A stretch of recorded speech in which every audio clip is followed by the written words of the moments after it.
always knew that there was a strong relation between the schooling that people have done, and so what is really new now in this perspective is that we can link the schooling that somebody has followed to the skills that they have acquired, and link that to the wages. But it's also related to the field of education, and that is something we didn't have data on before.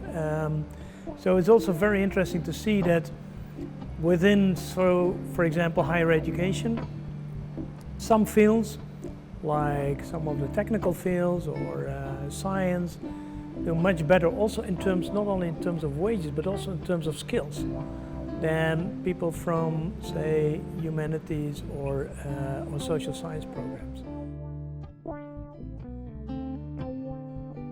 Skills in itself do not predict productivity. It's using those skills in the right way. So it's like opening up a black box. So in education, we know education is a good predictor of labor market success. But why is that the case? So we now know it has to do with the skills, but it's also related to whether they use the skills in a proper way.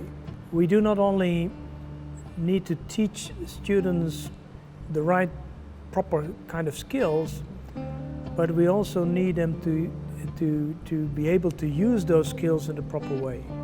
And that is something I think would be, you know, a sort of recommendation, or could feed back into educational policy. We should not have a program which is, say, fully determined by employers. Wouldn't work that way.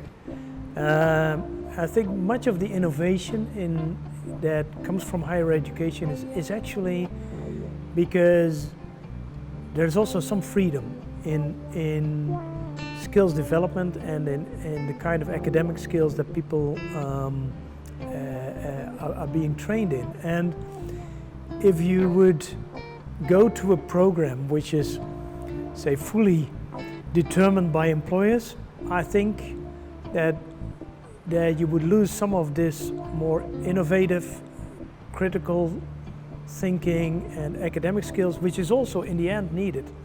So it's a bit of whether you train for the short term or the long term.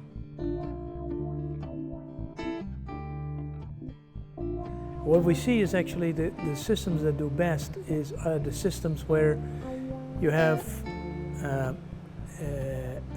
much emphasis on students' initiative, etc., together with a strong role of teachers.